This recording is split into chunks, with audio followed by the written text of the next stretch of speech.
in the process of working on the Tech Lobby project, I realized that a lot of the work that I was doing was very individual, and that because I was the only one really working on it, I thought that if I knew where everything was, it would be okay. And then, as I've been going through this process, I've realized, well, no, I actually need to make sure that I, write all this out and make sure that my README file is very clear, and that, I've stored all the files in, 3 different places, making sure that, I'm using a strong naming convention, one that is very clear. It's been wonderful. I think, Helen has been spectacular at managing the data and getting into the data and ensuring that some of the sort of best practices are followed. I'm really happy that she's gained the expertise in data management that I probably don't have.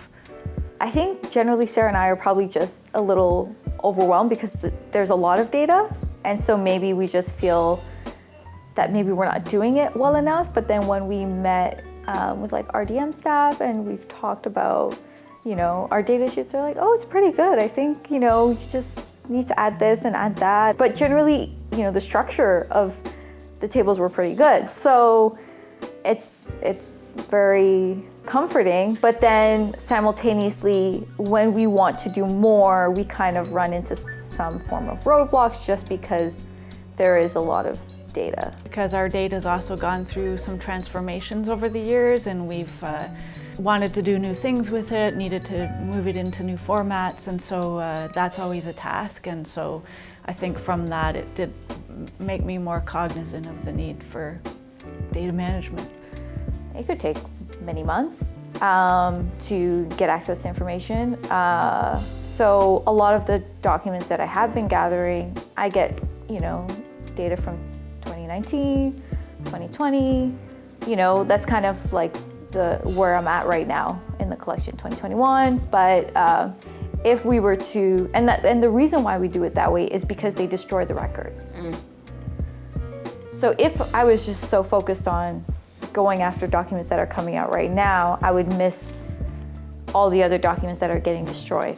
This project is like that. Yeah, it has been running for quite some number of years. I'd have to look back at when I started this project, but it might go back to 2016. So that's going on, that's about 8 years if I'm right about that.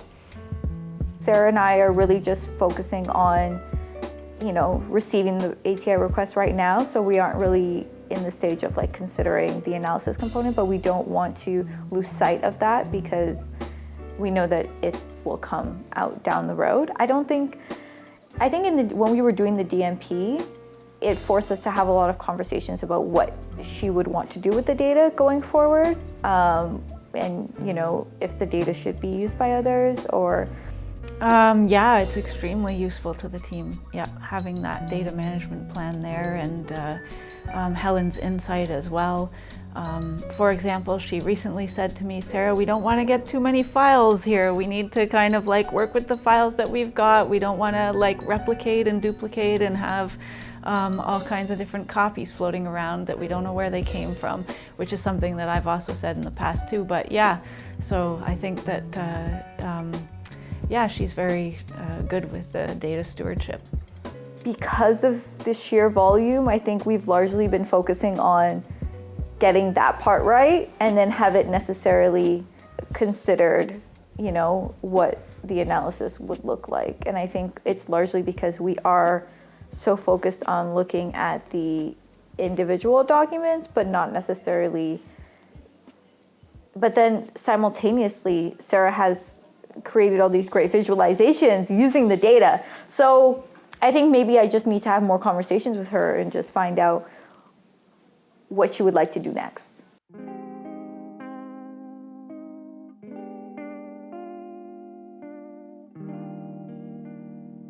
Being a part of this has been really helpful, just making sure that, we get a little bit more support than we initially thought we needed with regards to making sure that our data is up to par and that we have an RDM strategy. Surprisingly enough, just because I work very alone, that sometimes what ends up happening is that, they'll jump off the call and I'll just like talk to Sarah about it.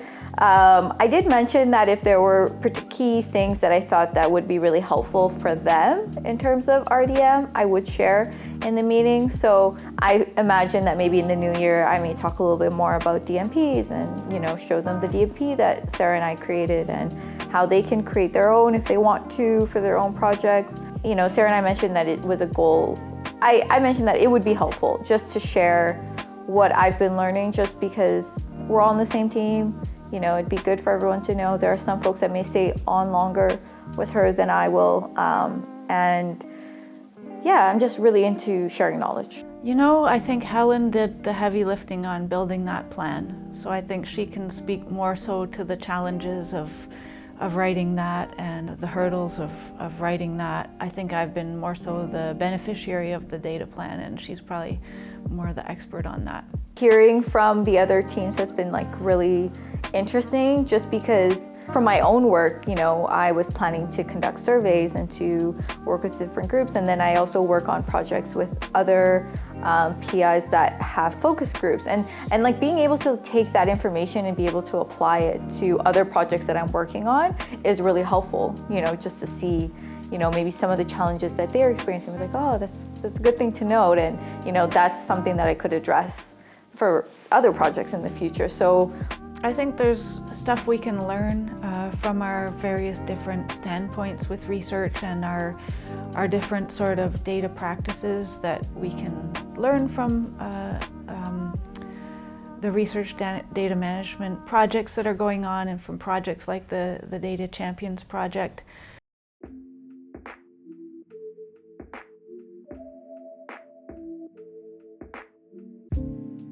Since the last time we spoke, Sarah and I were focusing on trying to integrate and compile the different Excel sheets, and now we've actually been able to do that, and with your support, which has been really great, and we've been able to organize and simplify the amount of rows, which is also helpful. So just compiling the number of government officials into one cell based on a particular communication log number, which has reduced the sheer number of rows in our Excel sheet. And that may seem quite simple, but it's not, and it actually was quite helpful just visually, and also reduces the amount of time spent when filing an ATI request, because we can just, you know, extract the information from that one cell and then be able to make a decision on you know, whether we should file or not file.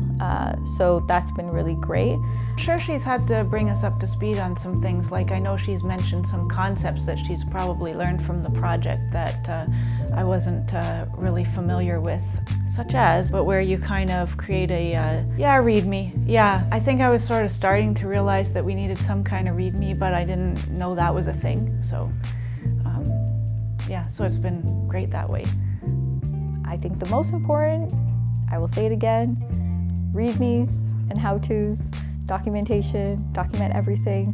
Those are the most important things that I have to continue doing, because I may not make a new decision every day, but generally speaking, just making sure that they are up to date is the most important, because I imagine maybe in the second round of access to information requests that there might be another RA that will also conduct ATI requests, and we will be working together on these tasks and just ensuring that we're actually following the same processes. There is no confusion. There doesn't need to be a distinguishing component between my work and someone else's work. It just all should be replicable and seamless. How I feel about our RDM process, I feel pretty great. I think that we've done a really great job at managing all the data that we have. Sarah and I feel more confident when working with the repository, so it's been, or with our data corpus, and it's quite liberating in a sense, because we don't feel as, well, I don't feel as intimidated, I guess, when working with the documents. So that's been really great, having that level of understanding of, okay, well, these are the things that I need to do in order to make sure that we're maintaining a level of data integrity, making sure that documentation is clear. Those are practices now that I've adopted and feel quite confident moving forward.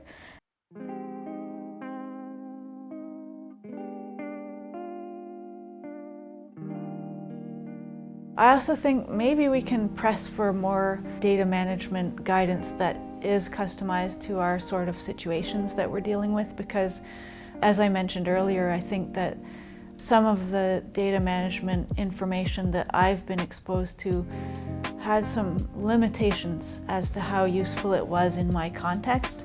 So I don't think I took away as much as I could have from what was being made available.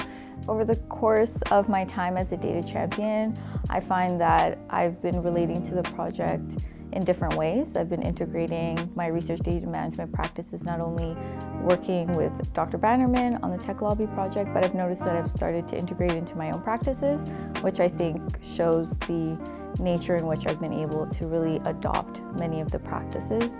So in terms of incorporating a naming convention, which has been really consistent across all projects, which has been really helpful. Being very consistent when it comes to storage management, which is something that, as a researcher can be quite challenging if you're working with quite a bit of data. So I find that those are the areas that I would relate to the project. There's room for data management program or guidance to speak more to different types of researchers and the different types of data and research that we're doing. We should also think about ways in which we can make other academics' lives easier, and that could be sharing data. Not everyone is going to have the time or fortitude or funding to conduct a bunch of data or data gathering practices. Why not share it? Why not, allow other folks to develop new insights and perspectives and findings from the data that you've gathered? And we're seeing that a lot with a number of academics developing repositories. We're seeing that a number of funding institutes are asking folks to develop DMPs, and then we're also seeing that folks are required to share through publications.